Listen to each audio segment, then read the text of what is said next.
सबसे पहला फैसला जो है वो इंडस वाटर ट्रीटी के हवाले से उन्होंने जो कहा कि इसको हम इन अबेंस रख रहे हैं, वो नहीं कर सकते। ये एक एग्रीमेंट है, किसी किस्म की भी डिस्ट्रप्शन हुई हम भी फिर शिमला समेत जो ट्रीटीज हैं बायलैटरल उसको हम कंसिडर कर सकते हैं। 240 मिलियन लोगों पानी की जो जरूरत है वो आप नहीं रोक सकते। इसके ऊपर इसमें किसी किस्म की एनक्रोचमेंट सस्पेंशन हमारे पानी का रुकाव विल नॉट बी एक्सेप्टेबल। इसीलिए वर्ड्स यूज किए गए हैं आज के एलामिये में कि it is it tantamount to be an act of war. अगर किसी ने कोई भी एडवेंचर करने की कोशिश की तो माजी में भी उन्होंने करके देख लिया है, उनको जो हशर हुआ उससे बुरा हशर होगा। इंडिया जो है ना वो हमारी इंफॉर्मेशन है कि वो इस वक्त जो है एक ऑल आउट वॉर की जगह जो है पाकिस्तान के शहरों में जो है दहशतगर्दी की जो है पूरी तैयारी कर उस टेररिज्म की जो वेव है हम उसके लिए पूरा तैयार है। और ये टिट फॉर टैट होगा अगर हमारे शहरों में हमारे सिटीजन्स जो हैं वो महफूज ना हुए। अगर उन पे अटैक हुआ तो ये इंडिया के सिटीजन भी जो है महफूज नहीं रहेंगे। एक भी हमारा सिटीजन जो है हमें ये साबित हुआ कि वो इंडियन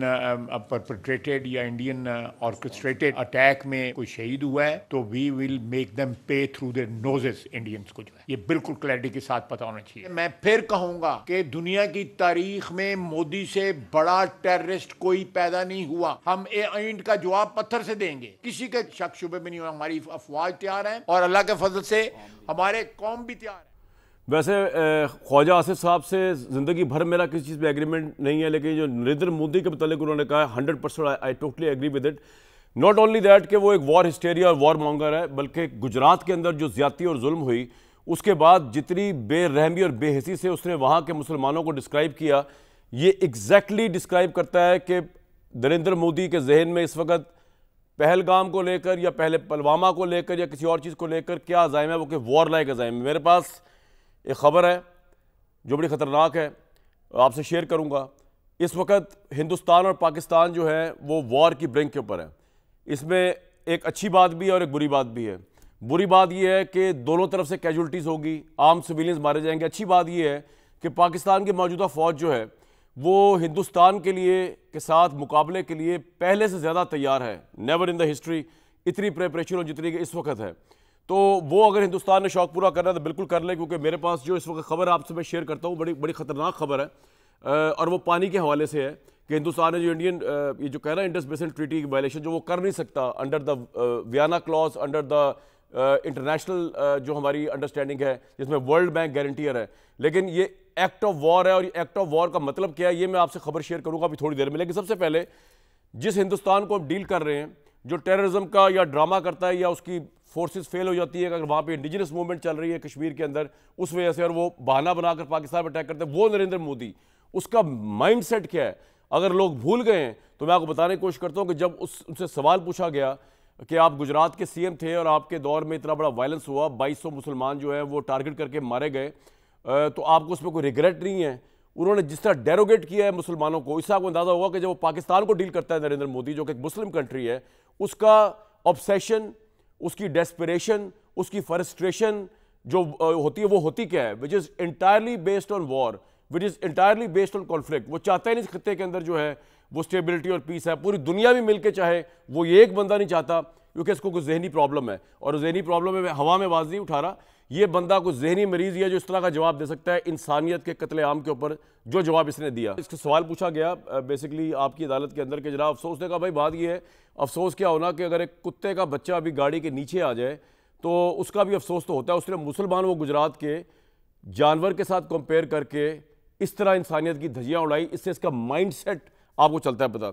हमने कल बहुत सवालात उठाए थे इस सारे इशू के ऊपर कि ये एक ड्रामा लगता है कि इतनी बड़ी इंडियन फोर्सेस जो है वहाँ मौजूद हैं, लेकिन अब इंडियन कश्मीर और इंडिया के अंदर से भी आवाज़ें उठ रही हैं हिंदुस्तान के इस पूरे ड्रामे के ऊपर जो लग ये रहा है बादल नज़र में कि वो वॉर करना चाह रहे हैं पाकिस्तान के साथ और उसके लिए सारा कुछ आर्किटेक्ट किया गया है। तो मैं आपको दो चीज़ें सुनवाने की कोशिश करता हूँ। एक तो इंडियन कश्मीरी एक है सहाफ़ी, उनका बड़ा वायरल हुआ सोशल मीडिया पर बयान, वो मैं आपको पहले सुनवाता हूँ, ज़रा सुनिए, आपको समझ आएगी कि हुआ क्या है पहलगाम में। सियासत और वोटों के लिए नरेंद्र मोदी जो है वो किस हद तक अपने ही लोगों की जान ले सकता है, ये हिंदुस्तान के अंदर से आवाज़ें उठ रही हैं, हम नहीं कह रहे। वो ज़रा आपको सुनवाता हूँ, खातून जो है उन्होंने बड़ी इंटरेस्टिंग सवालात किए इंडिया में बैठकर नरेंद्र मोदी से। जो मजाक हिंदुस्तान के प्राइम मिनिस्टर का इस वक्त उड़ रहा है और उसकी फ़ौज का, जिस मुझे तो लगता है कि हिंदुस्तान के आर्मी चीफ को मैंने कल भी आपसे कहा था रिज़ाइन ही कर देना चाहिए कि जो 10 लाख फ़ौज रख के भी 400 किलोमीटर एलओसी के अंदर जो है वो टेररिस्ट आ गए और वो मार मूर के चले गए और ये भंग पी के सो रहे थे या वही सो रहे थे, इनको पता नहीं चला। तो इनको अगर ये चूड़ियाँ पहन के भी सो रहे थे, नाच गाना कर रहे थे या वैसे भी सो रहे थे, इनको सैक कर देना चाहिए। वहाँ के कमांडर को तो बिल्कुल ही सैक कर देना चाहिए और आर्मी चीफ को भी रिज़ाइन करना चाहिए। लेकिन हिंदुस्तान का जो मीडिया है which is a raw information feeded media, इस वक्त जो वॉर हिस्टेरिया बना रहा है हिंदुस्तान पाकिस्तान के साथ जंग के लिए, उसकी बौखलाहट आपको मैं दिखाता हूँ।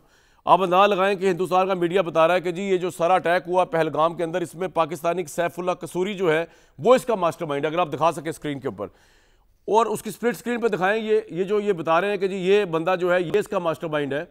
बेसिकली 2020 में हिंदुस्तानी मीडिया ने रिपोर्ट किया था कि ये बंदा तो मारा गया। ये जरा आप अगर हम दिखा सकते हैं तो ये आप देख सकते हैं, ये इंडियन एक्सप्रेस की 2020 की खबर है जिसमें उन्होंने बताया कि कोई Hezbollah chief Saifullah Mir killed near Srinagar this and that. और इसी सैफुल्लाह कसूरी को जो है वो दोबारा जो है वो बता रहे हैं कि जी ये तो इस पहलगाम वाले अटैक में 2025 में भी इन्वॉल्व था। तो मतलब उनको खुद भी समझ नहीं आ रही, रॉ वालों को जो है ना वो काम करना सही तरह आता है। हमारे पास भेज दें तो समझा देंगे कि इंटेलिजेंस एजेंसी को जो है उसको ऑपरेट किस तरह करें। आपकी अपने मीडिया, ऑब्वियसली मीडिया को इन्फॉर्मेशन देनी होती है, दुनिया घर इंटेलिजेंस देती है, तरीका होता है उसको सही तरीके से देना होता है। इस तरह नहीं कि मजाक उड़ाओ आपको स्क्रीन पर से मैं उड़ाने की कोशिश कर रहा हूँ। ये सिचुएशन है जनाब इस वक्त हिंदुस्तान की। और ख़तरनाक बात जो है, Hindustan on the brink of war पे ले आया है इस वक्त सारे खत्े को। और मेरी जो सिक्योरिटी ज़राए से मेरी अंडरस्टैंडिंग हुई है, बात समझ आई है उनकी, मुझे उनसे बात करके, वो ये है जो सबसे खतरनाक बात है। पाकिस्तान की आर्म फोर्सेस जो है ये समझती है कि एक्ट ऑफ वॉर जो हम कह रहे हैं, जो पाकिस्तान की आर्मी कह रही है कि पाकिस्तान का पानी रोकना एक्ट ऑफ वॉर है। जो आपको बता भी दूं कि इस वक्त आबी दहशतगर्दी के ज़िम्मे में चिनाब और जेलम का पानी जो है हिंदुस्तान ने रोक लिया है और ये वॉर को और करीब ले गए इंडिया और पाकिस्तान के। तो खतरनाक बात जो मैं आपसे बता रहा हूँ, करने लगा हूँ, जो पाकिस्तान की फौज समझती है कि हम जब ये कह रहे हैं कि एक्ट ऑफ वॉर है, इसका मतलब ये है कि हिंदुस्तान अगर किसी फैसिलिटी बनाकर या किसी भी तरीके से पाकिस्तान का पानी रोकेगा, तो जब पाकिस्तान इसे कह रहा है कि हमारा नेशनल इंटरेस्ट है और ये एक्ट ऑफ वॉर है, तो पाकिस्तान की आर्म फोर्सेस किसी भी हद तक मिलिट्री ऑनस्लॉट कर इस चीज़ को रिवर्स करेगी। मैं आपको दोबारा बता रहा हूँ कि पाकिस्तान की मिलिट्री जब ये कह रही है कि ये नेशनल इंटरेस्ट है पानी का मसला और ये एक्ट ऑफ वॉर होगा अगर हिंदुस्तान रोकता है, तो जहाँ फैसिलिटी हिंदुस्तान बनाएगा हम वहाँ अटैक करेंगे, उसको उड़ाएंगे और उसके ज़रिए जो है हम पानी की तरसी को दोबारा पॉसिबल बनाएंगे। और इस हद तक पाकिस्तान समझता है कि उनके पास न्यूक्लियर वॉर की भी ऑप्शन है। सिर्फ ऑल द वे वॉर की बात नहीं हो रही, ये फुल लेंथ की वॉर की बात भी नहीं हो रही। सिर्फ पानी अगर रोका तो ये एक्ट ऑफ वॉर है, पाकिस्तान की आर्म फोर्स समझती है और पाकिस्तान की आर्म फोर्सेस की लीडरशिप समझती है कि हम किसी भी हद तक जा सकते हैं, मेरी अंडरस्टैंडिंग है। और न्यूक्लियर का ऑप्शन जो है वो भी पाकिस्तान के पास मौजूद है। तो ये बड़ी खतरनाक सिचुएशन है इंडिया पाकिस्तान के दरमियान। अब सवाल ये है मेरा यहाँ पर कि पाकिस्तान की मिलिट्री लीडरशिप हमें नज़र आ रही है ऑब्वियसली हर मौके पे, ख्वाह वो कारगिल हो, ख्वाह वो कोई और मामला हो, वो आगे आगे होती है, ख्वाह वो अभिनंदन हो या ख्वाह पाकिस्तान की जो सिविल लीडरशिप है उसका भी एक बड़ा अहम रोल है। उसमें भी कौम को इंस्पायर करना है, उसमें भी कौम को मोटिवेट करना है। अभी हमने जॉइंट सेशन नहीं देखा, वो वक्त की ज़रूरत है कि जिसमें देखिए कि हुकूमत और अपोजिशन, इमरान खान, शहबाज शरीफ, नवाज शरीफ, करप्शन, इनसे बालातर होकर एक तरीके से आवाज़ उसकी एको हो जो हिंदुस्तान तक जाए, पूरी दुनिया तक जाए। वो हमने देखा नहीं, उम्मीद है देख लेंगे। लेकिन हमने वो सिविल लीडरशिप भी देखनी है जो खड़ी होकर यहाँ पर बात करे, और जब वो बात करे तो पूरी पाकिस्तान की आवाम जो है वो इंस्पायर हो, मोटिवेट हो। और इन द केस ऑफ जो है वो जंग, वो पाकिस्तान की गवर्नमेंट के साथ हो, पाकिस्तान की फौज के साथ हो। पाकिस्तान की सिविल लीडरशिप इस वक्त इतनी पावरफुल, विजनरी है। सबसे बड़ा सवाल यह कि पूरी कौम को जोड़कर पाकिस्तान को इस वॉर फ्रंट पे आगे ले जा सके। जो लेवल पाकिस्तान की मिलिट्री लीडरशिप का है, जो चेन ऑफ कमांड और जो यूनिटी हम वहाँ पे देखते हैं, वो हमारी सिविल लीडरशिप में है या इस मौके पे नहीं है। ये वो मौका है जिसमें हमें परखने का, टेस्ट करने का मौका मिला अपनी सिविल लीडरशिप को। ये मौके बार बार नहीं आते, बड़े डेंजरस इस वक्त हालात चल रहे हैं पाकिस्तान के, कहने की बात नहीं, वाकईतन चल रहे हैं। और बॉर्डर में हमारे फौजी जो हैं वो अपनी जानें देने के लिए इस वक्त बैठे हुए हैं। और ये मरला जो है वो इंच बाय इंच करीब आ रहा है, क्योंकि हिंदुस्तान का टारगेट ही है नरेंद्र मोदी का इस वक्त। ये सारा वाकया किया इसलिए गया है कि इसको वॉर की तरफ ले जाया जाए। मेरे साथ फैसल वाडा साहब मौजूद है, आमिर लियास राना साहब मौजूद, इरशाद भट्टी साहब।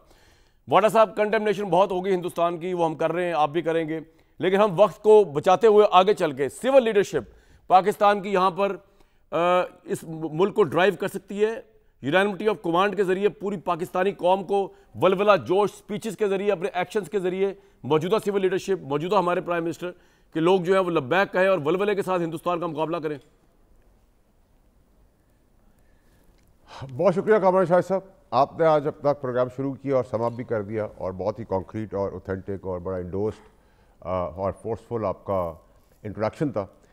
सबसे पहले तो जी हमें बड़ी क्लैरिटी इस पर रखनी चाहिए कि हमारी कमांड और हमारा कंट्रोल सिस्टम जो आर्मी चीफ के पास है, जो काबिल आर्मी चीफ के पास है, जिसके पास स्ट्रेंथ भी है, प्लान ऑफ एक्शन भी है और क्लैरिटी ऑफ माइंड भी है, और आज आपने बहुत ज़्यादा उसके अंदर इंडोर्समेंट और क्लैरिटी और पाई। काश काश काश काश, जैसे मैं हमेशा कहता हूँ कि हमारी डेमोक्रेटिक सिस्टम के अंदर भी कोई ऐसा लीडर मौजूद होता, चाहे इकोनॉमिकल फ्रंट हो, चाहे वो इन्वेस्टमेंट का फ्रंट हो, चाहे वो वॉर ऑन टेरर का फ्रंट हो, चाहे वो हिंदुस्तान का फ्रंट हो, चाहे वो IMF का फ्रंट हो, चाहे वो इन्वेस्टमेंट्स का फ्रंट हो, चाहे वो मिनरल्स एंड माइंस का प्रोजेक्ट हो, हर जगह आपको आर्मी चीफ लीड करते हुए नज़र आ रहे हैं, और जो कि बहुत ही खुशाइन और बड़ी अच्छी खबर है हमारे लिए।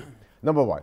नंबर 2 ये कि ये एक भरपूर टाइम है, एक गोल्डन अपॉर्चुनिटी है अल्लाह की तरफ से, जिसमें आपको ये बताना है कि हम जंग का भी आवाज़ आ रही है, सुन रहे हैं, लेकिन जंग सिर्फ रवायती जंग नहीं होती।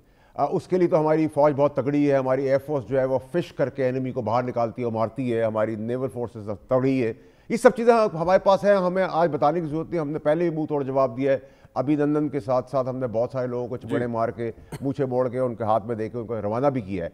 लेकिन अभी गोल्डन अपॉर्चुनिटी ये है कामरान शाहिद साहब कि हमें जो इम्पॉर्टेंट है कि पूरी दुनिया को एक unity, unanimous Pakistan, endorsed Pakistan, democratic Pakistan, 25 crore की आबादी जो है वो इंडोस करे, और इंडोस करती है कि हम अपनी फ़ौज के पीछे खड़े हैं और अपने दुश्मन के आगे खड़े हैं। और मैंने ये सजेशन दिया है कि इसमें सारी पॉलिटिकल पार्टीज़ को बुलाया जाए, उस बस समेत इमरान खान साहब की पार्टी को और उनके लीडरान को, और कंसेंसस के तहत, क्योंकि ये असाब की जंग है, ये इंप्रेशन की जंग है, ये परसेप्शन की जंग है। लेकिन फैसल साहब, मैं आपको रोक के एक चीज पूछूंगा आपसे, मसला ये नहीं है, आपसे सवाल है, मसला ये कि तहरीक इंसाफ कुछ और कह रही है। तहरीक इंसाफ कह रही है कि ये वो मौका है जब इमरान खान जैसा लीडर चाहिए, इमरान खान से बात की जाए। उमर अयूब साहब ने क्या कहा, मैं चाहूंगा आप जरूर कमेंट करें। आप जो बात करें यूनिटी की, वो तहरीक इंसाफ के नजदीक इमरान खान के बाहर आने से बगैर हल नहीं होगी। सुनवाएं जी जरा, क्या कहा उमर अयूब ने। पिंगे डालते रहे हिंदुस्तान के साथ, इनमें किधर सकत है मेरे भाई कि ये कोई हिंदुस्तान के खिलाफ करें। ये तो उनके साथ कारोबार के सिलसिले में लगे हुए हैं, ना कि कोई टफ एक्शन में। टफ एक्शन देने वाला शख्स है जिसने कहा कि वार पहले करूंगा, सोचूंगा बाद में, वो हमें चाहिए। जी फैसल साहब, वो कह रहे हैं कि ये तो बिजनेस कर सकते हैं सिर्फ शहबाज शरीफ साहब एंड कंपनी, इनमें सख्त नहीं है, तो टफ एक्शन तो इमरान खान ही ले सकता है, उसको बुलाया जाए। ये एक घटिया सियासी सोच है, एक घटिया सियासत है, और 5 पॉलिटिकल पार्टीज को छोड़ के एक उभरती हुई घटिया जमहूरियत है जिसकी शक्ल आपने पेश की। मैं इससे बिल्कुल ना अग्री करता हूँ, ना मैं इसको एक्सेप्ट करता हूँ। ठीक है। और ये वो टाइम नहीं है जिसमें हम अपने क्रिटिसिज्म लेके चलें, अपने मुखालफत जो हमारी है सियासी पार्टियों से, अग्री टू डिसअग्री है, ये वो टाइम नहीं है। देखिए, मैं ये कह रहा हूँ आपसे कि आप यूनानिमस, यूनिटी के साथ, कमांड के साथ, स्ट्रेंथ के साथ, कॉन्फिडेंस के साथ, एक बड़ी पिक्चर में, बड़े पाकिस्तान में, इंटरनेशनल फ्रंट में, क्योंकि अगर ये वॉर हुई खुदा न खास्ता तो इंडिया पाकिस्तान की वॉर नहीं होगी, खत्ते की वॉर होगी, और इसमें हमारी तगड़ी नेबरिंग कंट्रीज भी हमारे साथ खड़ी हैं। ये छोटी मोटी वॉर नहीं है, और ये ना समझें कि हम जवाब ईंट का जवाब पत्थर से सिर्फ देंगे। अगर पानी में मसला आया तो ये वॉर की स्ट्राइक भी हम सबसे पहले करेंगे। ये हमारी क्लैरिटी है चीफ की तरफ से, ये मैं आपसे एग्री करता हूं कि वॉर की स्ट्राइक प्लान दे दिया, एग्जीक्यूट करने की सिचुएशन। बिल्कुल ठीक सर, आपका ये पॉइंट आ गया। नंबर 1। नंबर 2 ये कि आपके पास नहीं, कामराज साहब एक सेकंड देखिए, शहबाज शरीफ साहब के पास एक भरपूर गोल्डन अपॉर्चुनिटी है एज डेमोक्रेटिक, एक out of the box solution लेके, एक प्राइम मिनिस्टरशिप दिखाते हुए, एक स्टेट्समैनशिप दिखाते हुए वो सबको लेके आए इस धारे के अंदर। मैं नहीं कह रहा कि आप किसी की सजाएं माफ कर दें, किसी को प्राइम मिनिस्टर का पद दे दे, या किसी को कुर्सी दे दे, या उनसे गले हुए हो जाए, लेकिन आप सबको डायरेक्टली इनडायरेक्टली इन्वॉल्व करके, इंडोर्स करके, कंसाइड करके, कॉन्क्रीट करके इंडोर्स करवाएं, कंसेंसस हो। अब इंटरनेशनली पूरी दुनिया को पता हो कि 25 करोड़ आबादी के अंदर एक आदमी भी नहीं है जो इसमें पीछे हटा हुआ, वो गद्दार है। जो ये बातें आज के दिन करेंगे वो गद्दार है, उनको फांसी पर टांगना चाहिए चौक पे। जो ये कहे कि ये लीडर रही है, ये बिजनेस करेंगे, ये वो करेंगे, बालातार करे। पाकिस्तान से बढ़ के कोई चीज नहीं है। पाकिस्तान है तो सियासतदान है, पाकिस्तान है तो बिल्कुल आपका पॉइंट आ गया, पाकिस्तान है तो ऑपोजिशन और गवर्नमेंट है। आपका पॉइंट आ गया। इसी पॉइंट को भट्टी साहब आप एग्री करेंगे, आप ये बात इससे तो कोई दो राय नहीं है कि जो वाडा साहब कह रहे हैं कि एक ऐसी सिविल लीडरशिप की जरूरत है जो पूरी कौम को, सारी पार्टीज को मुत्तहद करे। क्या शहबाज शरीफ इस तारीख के इस अहम तरीन मौके पे वो हीरो साबित हो सकते हैं जो पूरी कौम को जोड़ दें, सारी पार्टीज को लेके साथ चले, यूनिटी बना दें, कायम कर दें? भट्टी साहब, पहली बात तो ये है मेरे भाई के जो भारत ने किया और जिस तरह ये किया उसका आज हमने करारा जवाब दिया है और भारत की ज़ुबान में जवाब दिया है और ये बरवक्त जवाब है और ठीक जवाब है। कल गुज़श्ता रोज़ आर्मी चीफ साहब का जवाब और आज कौमी सलामती कमेटी का जवाब कमाल का जवाब है।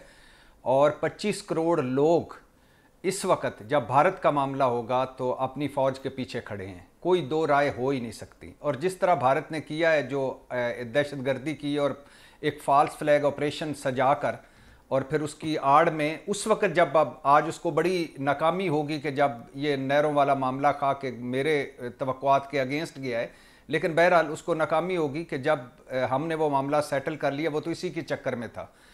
तो पहली बात। दूसरी बात यह है कि भारत को ये कहना है कि इस बार हिम्मत ना करना यार, इस बार कोई जुर्रत ना करना। हम वो नहीं हैं जो जाफर ट्रेन एक्सप्रेस के साने पर लुडियाँ डाल रहे थे, भंगड़े डाल रहे थे, जश्न मना रहे थे जैसे भारतीय मीडिया पर जश्न मनाया गया। हम तो पहलगाम में जो मासूम लोग जानों से गए हैं हमें दुख है, कोई एक बंदा भी दहशतगर्दी कहीं भी हो। और पाकिस्तान तो सबसे बड़ा दहशतगर्दी का विक्टिम है, लाख लोग शहीद हुए, खरबों का नुकसान हुआ और कुलभूषण यादव हमारे पास है। तीसरी बात मेरे भाई के ये है कि आपने सवाल उठाया सिविलियन लीडरशिप का। इसमें कोई शक नहीं है कि पिछले 1-1.25 साल से जो हुकूमत है, ज़ाहिर है फ़ौज और जनाब मुनीर लीड कर रहे हैं हर मुआज पे, और जो फ़ौज ने अपना रद्द-ए-अमल देना था वो दे दिया। अब हमारा जो सिविलियन लीडरशिप का है वो रद्द-ए-अमल है और वो रद्द-ए-अमल एक ही होना चाहिए कि जी हाँ, हम इकट्ठे हैं और इकट्ठा होकर भारत को जवाब देना होगा। और फिर दूसरा जो सिविलियन लीडरशिप का काम है वो सफारतकारी का मुआज है। हमारे पास सच्चा सौदा है, हमारे पास ठीक है, बिना तहकीक, बिना सबूत, बिना कुछ उन्होंने 1-2 घंटों में ये पता नहीं उनके पास कहाँ से इतनी इंफॉर्मेशन आई कि 3 बजे वाकया होता है और 3:15 बजे सोशल मीडिया पाकिस्तान पर इल्जाम लगाता है। और फिर मैंने आपसे पूछा ये था कि क्या कैपेसिटी है मौजूदा हुकूमत की इस तरह पूरी कौम को जोड़ सके? बात ये हो रही है या यहाँ की लीडरशिप की? भाई मौजूदा हुकूमत की कैपेसिटी हो, मौजूदा हुकूमत की कैपेसिटी हो ना हो, मौजूदा हुकूमत असली हो ना हो, मौजूदा हुकूमत को अमी नुमाइंदगी यानी हो ना हो, लेकिन ये मामला वो है जहाँ किसी की भी कैपेसिटी का मामला ही ख़त्म हो जाता है। यहाँ सारे इकट्ठे हो जाते हैं, हर कोई पाकिस्तान है, इमरान खान पाकिस्तान है, शहबाज शरीफ पाकिस्तान है, नवाज शरीफ पाकिस्तान है, आसिफ अली जरदारी पाकिस्तान है, आप फैसल वाडा, आमिर इलियास राना में हम सर। तो हम सारों को एक होना चाहिए। और आखिरी 2 जुमले कि जो इस मौके पे सियासत करेगा वो काबिल मुजम्मत है और शर्मनाक है और अफसोसनाक है। अलीमा खान साहिबा ने आज स्टेटमेंट दी है, वो भी ज़रा सुन लेते हैं। इस अहम मौके बड़ी इंटरेस्टिंग स्टेटमेंट है, सुनवाएं जी। आमिर साहब, ये एक सोल्यूशन हो सकता है कि इमरान खान को हाथ जोड़ के बाहर बुलाया जाए, शहबाज शरीफ साहब जाएँ, उनको लेकर आएँ मौजूदा हालात के अंदर जो अलीमा साहिबा फरमा रही हैं, या ये फजूल बात है? चूँकि आपने अलीमा खान की गुफ्तगू सुना दी, वरना मैंने तो आपकी गुफ्तगू से इस प्रोग्राम पे आपकी जो रॉ बह रही है उसके उलट जाना था। लेकिन उसी पे जाएं आप, मेरी रॉ पे आ जाए, छोड़े अलीमा को, साहिबा को आ जाए। नहीं, मैं यही कह रहा हूँ कि उन्होंने कहा ना उमर अयूब ने भी कि इमरान खान जैसा लीडर हो।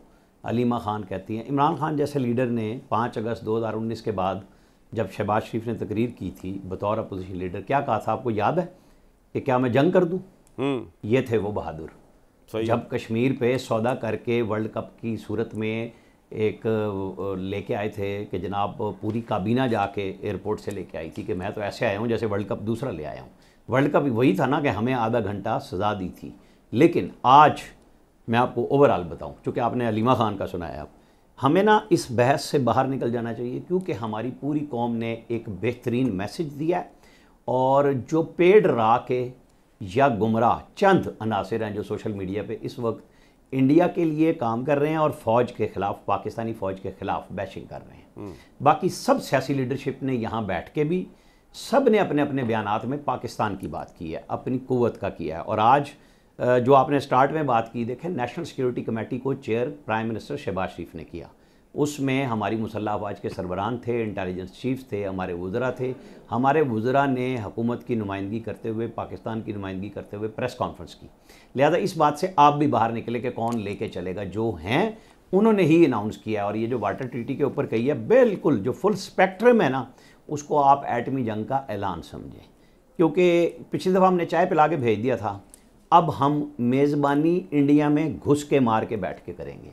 जब आप एक इंटरनेशनली रिकग्नाइज्ड माहिदे को तोड़ेंगे, जिसकी बैकिंग है वर्ल्ड बैंक की, यूएन की, यानी सिंध ताश माहिदे की, तो आपके ख्याल में 3 दरिया फील्ड मार्शल अयूब खान दे गए थे और 3 हमारे पास उनके ऊपर इंडिया डैम बना रहा है, हम डैम फूल हैं? ये तो हमें कुदरती मौका मिल रहा है, जैसे मई 98 में मिला था कि उन्होंने धमाके किए और हमने उनसे ज़्यादा एटमी धमाके करके जवाब दिया था। अब वहाँ पे डैम नहीं बचेंगे। फिर हमारी फ़ौज का जो रिजॉल्व है, जो हमारी कौम का रिजॉल्व है, ये है कि पूरे कौमी स्ट्रेंथ के साथ हम जवाब देंगे। जो आपने भी बात की, फैसल वावडा ने भी की, भट्टी साहब ने भी की। फिर ये नहीं होगा कि हम इंतज़ार करेंगे, यानी अगर आप डैम बनाने की वहाँ कोशिश करेंगे, क्योंकि आपको पानी का रुख मोड़ना है ना, तो फिर हम वहाँ पे जो आप कहानियाँ कर रहे हैं ना, फिर वो मिट जाएंगी, वहाँ के डैम नहीं रहेंगे। ये गलतफहमी में हाँ इंडिया ज़रूर करेगा, उनकी ट्राई पूरी है, और हमारी बहरी बर्री फ़िज़ाई अफवाज सारी के सारे लोग तैयार बैठे हुए हैं इस काम के लिए कि वो ज़रा उड़ें, हम उन्हें उड़ा के दिखाएं। वो चलें तो सही ना, हम उन्हें भगा के दिखाएंगे। ये उन्होंने ना बहुत ज़्यादा कर ली कि हम नक्शे से पाकिस्तान को उड़ा लेंगे। ये बातें 3 दिन से हम उनकी सुन रहे हैं। तो हमने जवाब वो दिया है जो इंडिया ज़ुबान समझता है। ठीक है, नपा तुला भी दिया है, इंटरनेशनल कम्युनिटी को भी पता चल गया उस अंग्रेज़ी का जो नेशनल रिजॉल्व का फुल स्पेक्ट्रम में है, उसमें रिवायती और गैर रिवायती हथियार, जिसमें मिसाइल भी हैं, जिसमें और मिसाइल वो हैं जो वारहेड्स एटॉमिक के लेके जाएंगे। आपको याद होना चाहिए, हमने अप्रैल 98 में 3000 किलोमीटर दूर मार करने वाला गौरी मिसाइल जो मद्रास को टच करता है, ये उससे अगले महीने हमने धमाके किए थे। ठीक है, इंडिया ने तो अचानक किए ना, तो फिर हमने किए, लेकिन हम गौरी मिसाइल का टेस्ट कर चुके हुए थे 98 अप्रैल में।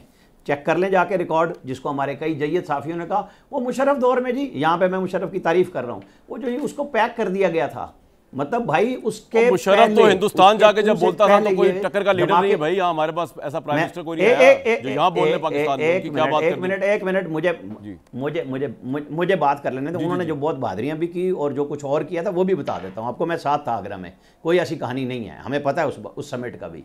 आप इस तरह ना करें, मैं आपको बता रहा हूँ कोई हमारा डिसमेंटल नहीं हुआ। मिसाइल प्रोग्राम या बड़े बड़े जय्यद साफियों ने ये कहानियां बेची हैं मुशर्रफ के नाम पे, नहीं हुआ। उसके दौर में भी नहीं हुआ, उससे पहले भी नहीं हुआ और बाद में भी नहीं हुआ। 27 साल गुजर गए, मजीद हमारे शायद आजकल में हम कोई और मिसाइल भी टेस्ट कर देंगे, हम बता देंगे कि हम कहाँ तक खड़े हुए हैं।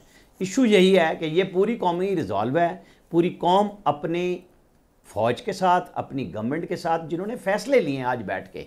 और जैसे बिलावल और शहबाज शरीफ ने अभी प्रेस कॉन्फ्रेंस की, वो आबी वाला मसला भी, नहरों का भी ठीक कर लिया कि उसको सस्पेंड किया है। 2 मई को वो CCI आ रही है, लेकिन साथ ही उन्होंने इंडस वाटर ट्रीटी पे बात कर दी। जो मैसेज जाना चाहिए था, यानी 2 बड़ी जमातें हुकूमत में जो मौजूद हैं, उनका भी मैसेज बाद में आ गया कि जनाब ये सारे के सारे खड़े, हमें ठंडा हौसले के साथ सर आपका पॉइंट आ गया। पागल हुआ है ना, तो हम क्यों आपस में? हाँ बिल्कुल ठीक है, आपका पॉइंट आ गया। हमें इस तरह की लीडरशिप चाहिए।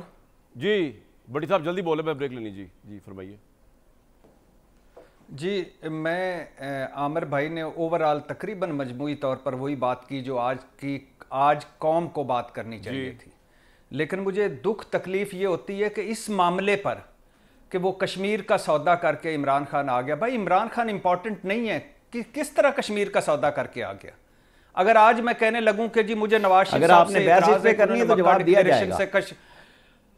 भाईजान जवाब सुन ले मैं नहीं बोला। जब मैं अगर बहस इस पे करने लग जाऊं कि नवाज शरीफ ने मक्का डिक्लेरेशन से कश्मीर निकलवा दिया, उफा डिक्लेरेशन से कश्मीर निकलवा दिया, मकबूल भट्ट की शौर्य फरदा किताब पर पाबंदी लगा दी, मोदी जब ढाका और काबल में हम पर चढ़ाइयाँ कर रहा था उसको हैप्पी बर्थडे का केक कटवा दिया और ऊपर पग बनवा दी, किसी स्टेक होल्डर को, किसी फौज को, किसी इदारे को एतमाद में नहीं लिया।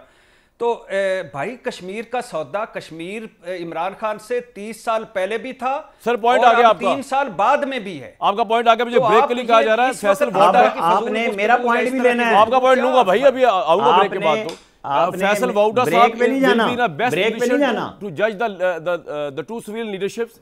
एक उनके ex prime minister Imran Khan, उन्होंने इंडिया को किस तरह डील किया, और जब ये वाकया हुआ था कामरान भाई मुझे जवाब देने मैं दें। कब कह रहा हूँ आपको जवाब दिए बगैर आप जीने देंगे मुझे यहाँ पे? क्या हो गया? नहीं आपने मुझे कहा पॉइंट आ गया, मैं चुप हो गया। सर आपने ब्रेक के बाद आऊंगा ना आपके पास, और फैसल वाडा साहब तो कंपेयर करेंगे इमरान खान को शहबाज पता शरीफ के चले साथ। बहस का।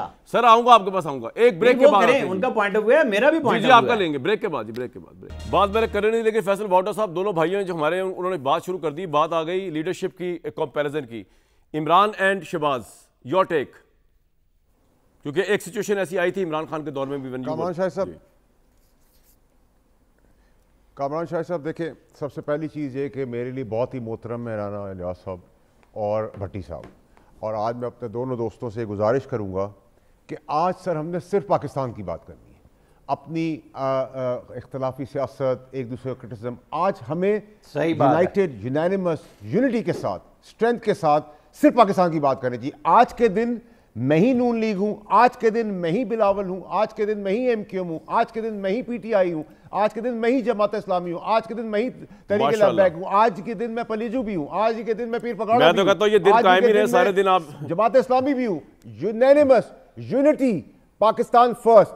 जब हम इससे निकल जाएंगे, हमारे इख्तलाफात ये हमारे घर का मामला है, हमने आग लगाई है, हमने दुश्मनी की है, हमने गैर सियासी काम किए, हमने उल्टे काम किए, हमने फौज को नुकसान पहुंचाए, हमें फांसी पर चढ़ा दे, कानून मौजूद है। बाद में पहले पाकिस्तान, ये मेरे घर का मामला है, घर के अंदर हम सॉल्व करेंगे। जो मेरे घर की तरफ आज देख रहा है, हम सब यूनाइटेड है। आज अगर किसी दुश्मन की भी फैमिली गुजर जाएगी हमारे पास से, या जिन्होंने, मैं आपको मिसाल देता हूं, जिन्होंने मेरे साथ बेइंसाफी की अदालतों के अंदर, मैं उनसे कानूनी दुश्मनी रखता हूं, लेकिन आज उनकी फैमिली अगर गाड़ी उनकी पंचर हो जाएगी तो मैं अपनी गाड़ी से उनको दे दूंगा। यही मैं एक्सपेक्ट उनसे करता हूं। आज मेरे लिए पाकिस्तान पहले है, आज मेरे लिए मेरी रियासत पहले है, आज मेरे लिए सियासत बाद में, इख्तलाफात बाद में। आज हमसे पाकिस्तान भाई फैसल भाई मेरी बात सुने, एक सेकंड आपके मैं जज्बात की कदर करता हूं। जो मुस्बित काम किया है सर, मेरी बात सुने, मैं आपसे आपके जज्बात, जो आज मुस्बित काम किया है, जो सबसे बड़ा काम किया है आर्मी चीफ ने, वो तड़ियों के अगेंस्ट उन्होंने इकोनॉमिकली हर्ट कर दिया है। पहला अटेम्प्ट हमने कर दिया इंडिया के ऊपर कि हमने उनको इकोनॉमिकली हर्ट किया है, उनका ट्रेड सस्पेंड करके, एयर स्पेस देकर बंद करके हमने उनको इकोनॉमिकली हर्ट कर दिया है। 1.21 बिलियन की एक्सपोर्ट इनडायरेक्टली उनकी खराब कर दी है। तो ये एक स्मार्ट इंटेलिजेंट मूव है। हमने तड़ी का जवाब मैं बिल्कुल आपसे एग्री करता हूं। मेरी बात सुने, अब हम रिवायती चीज को जवाब देंगे। अब मेरी बात सुने फैसल भाई, बात ये, मैं आपको जज्बात की कदर करता हूं, ऐसे ही हमें सोचना चाहिए। प्रॉब्लम ये है कि being a student of history, हमने अपनी आंखें बंद नहीं करनी होती कबूतर की तरह। हमारी मिलिट्री लीडरशिप इंटैक्ट है। अभी मुशर्रफ साहब का मैं सुन रहा था, अभी मैं आसिम मुनीर साहब की स्पीच दोबारा सुन रहा था कन्वेंशन सेंटर वाली, इंस्पायरिंग, मोटिवेटिंग, जिस तरह वो जवाब देते हैं दुश्मनों को। टू नेशन थ्योरी बात की अभी रिसेंटली आर्मी चीफ ने, और इंडिया को जिस तरह जवाब दिया। लेकिन वर्ल्ड वॉर 2 के दौरान इंग्लैंड की प्राइम मिनिस्टरशिप लीडरशिप चेंज हो गई थी, वो विंस्टन चर्चिल को ले आए थे। हमें लीडरशिप चाहिए, हम क्योंकि इस वॉर लाइक सिचुएशन के अंदर हमें इंस्पायरिंग लीडरशिप चाहिए। वो मामला सिर्फ इस वजह से हल नहीं होगा कि यार हम सब ओके चल रहा है। ये टाइम्स आते हैं जब बड़ी बड़ी अक़वाम को फैसला करना होता है कि who will lead them and whether the leadership is credible to take pressure और नॉट। ये बड़ा इंपॉर्टेंट, ये इसी मौके में सवाल उठेगा, आम दिलों में सवाल नहीं उठता ये। और ये बड़ा जेन्युइन सवाल है। पाकिस्तान की कौम, अनइलेक्टेड लीडर्स तो हम देख रहे हैं कि जिनके पास अवाम का मैंडेट नहीं है, वो अवाम के लिए, मुल्क के लिए, कभी ग्रीन इनिशिएटिव, कभी ये सब कुछ कर रहे हैं। हम इलेक्टेड लीडरशिप को भी कभी भी नहीं छोड़ेंगे, उनको काउंट करेंगे, चाहे वॉर की सिचुएशन हो या पीस का जमाना हो। हाँ, डिवीजन्स में नहीं जाना चाहिए, लेकिन we need our civil leadership. ये नहीं कि ISPR ही लगा हुआ 24 घंटे पागलों की तरह अपना वो दिन रात एक कर रहा है, वो कि जी यहाँ पे प्रोपेगेंडे का जवाब दे रहा है हिंदुस्तान को। हमारी वजारत इत्तलात और नशरियात, वो वजीर इत्तलात और नशरियात की एक प्रेस टॉक भी तो नजर नहीं आई, वो नजर ही नहीं आ रही। इत्तलात और नशरियात है किधर, सोए हुए, पता ही नहीं चल रहा कहाँ पर है। वो कौमी सलामती कमेटी भी उठेगी जब फौज आएगी, ISI आएगी, तो कोई क्रेडिबिलिटी, कोई ताकत आएगी। और भाई इनको वोट दिया हमने, तनख्वाहें दे रहे हैं इनको, प्राइम मिनिस्टरों को और मिनिस्टरों को, ये किधर है? तो ये सवाल तो उठेगा सर, और इस मौके पे ज्यादा इंपॉर्टेंट उठेगा। कामरान शाहिद साहब जी, कामरान शाहिद साहब देखिए, बहुत जबरदस्त बात आपने की है। इसीलिए मैं आपको कहता हूं कि अनफॉर्चुनेटली, बदनसीबी है पाकिस्तान की कि हमारे पास एक भी जमहूरी लीडर इस किस्म का नहीं है जो आर्मी चीफ की शक्ल में हमारा मौजूद है। इसीलिए तो मैं आपको बार बार ये कह रहा हूं, शुरुआत ही वहीं से कर रहा हूं। और leadership, team member, team head, team lead कर रहा है, चाहे वो सिक्योरिटी का हो, बाकी इश्यूज हो, चीफ ही कर रहा है। तो वो चीफ ही इस जमहूरी लाश, जो मैं कहता हूं जमहूरी निजाम जो है आपका, उसको भी मुतरक कर रहा है, साथ कोलाइड कर रहा है, कंबाइन कर रहा है, कॉम्बिनेट कर रहा है। ये अब मैं आपको बताऊं मसला क्या होता है फैसल भाई, जब आप फौज के ऊपर, शहबाज शरीफ साहब के पास गोल्डन अपॉर्चुनिटी है। हाँ, गोल्डन अपॉर्चुनिटी है शहबाज शरीफ का गोल्डन साबित करने की, यही मैं कह रहा हूं। वो आगे बढ़े, एक लीडरशिप का बताएं और सबको यूनाइटेड करे, इकट्ठा करे। क्योंकि आप फौज पे आपने पिछले 30 साल से इतना दबाव डाला हुआ है कि मीटर रीडिंग भी फौज चेक करेगी तो सही होगी, अपना वो पानी का मसला भी फौज है, कितना कुछ करे यार फौज का काम, बॉर्डर पे संभाले, वो सब कुछ संभाल रही है क्योंकि आपकी लीडरशिप फ्लॉप हो चुकी है। कामरान शाहिद साहब जी, मैं चाहता हूं आमिर साहब, वैसे तो मैं आखिरी कमेंट आपको करूंगा प्रोग्राम के अंदर कि कामरान शाहिद, असूलन तो मैंने और आपने अभी तक किसी भी जमहूरी लीडर की इंडिया के खिलाफ स्टेटमेंट ही नहीं देखी नहीं। ये तो बड़ा क्लैरिटी से मैं आपसे बात कर रहा हूं। बिल्कुल ठीक है, पूरे पाकिस्तान में कोई लीडर नहीं है, ना वो तहरीक इंसाफ, ना एमकेएम, ना पीपल्स पार्टी, ना नून लीग, ना काफ लीग। पीपल्स पार्टी इसमें खुश हो गई है, वो पोस्टपोन हो गया जी, नैरो वाला मामला। कोई भी नहीं। हाँ बिल्कुल सही कह रहे हैं आप, बिल्कुल सही। ठीक है, बिल्कुल सही है, लेकिन एट द सेम टाइम हमें तो रिस्पॉन्सिबिलिटी का नहीं, हम तो कर रहे हैं, लेकिन सर हमने अकाउंट भी कर रहे हैं ना इनको। आप ठीक है, क्विकली फैसल भाई, अब आमिर भाई गोल्डन अपॉर्चुनिटी है, शहबाज शरीफ डिलीवर कर पाएंगे एज अ लीडर? आपने मुझसे पूछा है? जी जी आमिर भाई आपसे पूछा है, आपने कहा था ब्रेक के फौरन बाद आपके पास आया हूं फैसल साहब। अच्छा जी, मैं अब चूंकि आप इस वक्त आज पूरी शरारत के मूड में हैं, जो मूड पूरी कौम का नहीं है, आप आर्मी चीफ को सिविलियन लीडरशिप के साथ लड़ाने का प्रोग्राम, ओ भाई कोई कंपैरिजन ही नहीं आपस में, जो अभी कंपैरिजन ही नहीं है। आपको बात एक मिनट, अब जरा आपने बड़ी तकरीर की है मुझे। नहीं सर नहीं, आपने इल्जाम लगा दिया, वो जो ऑलरेडी गिरे हुए हो, ये फौज से क्या लड़ना यार, मुकाबले कोई नहीं है, अब मैं मुकाबला ही कोई नहीं है, अब आप कर लें, चलें। नहीं आप मेरे पे आप अपना एनालिसिस करें कि आपको ऐसा लगता है एकतरफा कर रहे हैं काम, आप चाहते हैं मेरे पे ना डालें बात, कंपैरिजन करके दिया जाए और तमाशा बनाया जाए। वो जो गुठरों के बल चल रहे हैं उन्होंने क्या लड़ना किसी से यार? इमरान साहब आप चाहते हैं कि कंपैरिजन किया जाए और तमाशा अपने मुल्क का बनाया जाए। मैं तो इमरान और शहबाज का मुकाबला कर रहा था, मैं तो कंपैरिजन कोई है ही नहीं। एक मिनट, आर्मी चीफ का कंपैरिजन क्या बनता है शहबाज साहब से? जी अगर आपने खुद ही बोलना, आप करना चाह रहे हैं कंपैरिजन, मैं नहीं कर रहा। कामरान भाई फिर आप बोल लेना। बताएं मैं चुप हूं। बताएं नहीं आप तो बोलने नहीं देते ना, आपकी मर्जी के साथ मेरे पे इल्जाम डाल रहा है, उसको क्लियर तो करो ना। मैं मेरा समझा कोई नहीं है, मेरा मंशा नहीं कोई। हाँ नहीं आप अपनी मर्जी से बोले, मेरी बारी में मैंने आप पे रखे कोई बात तो नहीं की कि आमिर इलियास राणा साहब चाह रहे हैं कि विंस्टन चर्चिल बना दें शहबाज शरीफ को, मेरे आपको ये इल्जाम तो नहीं लगाया ना। सिर्फ अपना पॉइंट ऑफ व्यू देना है। जी बताएं। नहीं आप मेरे पे लगाएं, मैं क्यों लगाऊं भाई? आप फिर आप जवाब भी देंगे अगर मैं बात करने देना, ये तरीकाकार नहीं है ना सर। मेरे पे इल्जाम लगाएंगे, मैं जवाब भी दूंगा आपको। आप करते हैं कि मेरी बात अभी हुई नहीं है।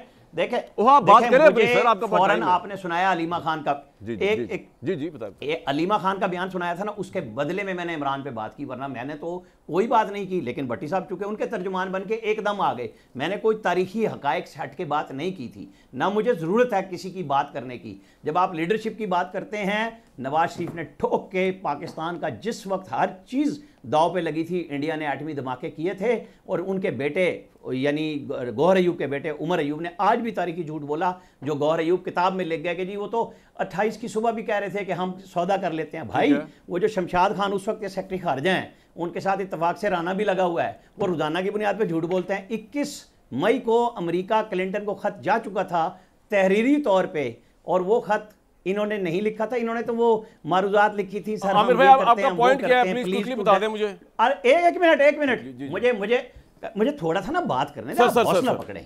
उन्होंने खत उस वक्त अनवर साहब ने लिखा और जवाब दिया कि हम $5 बिलियन की ऑफर को मुस्तरद करते हैं।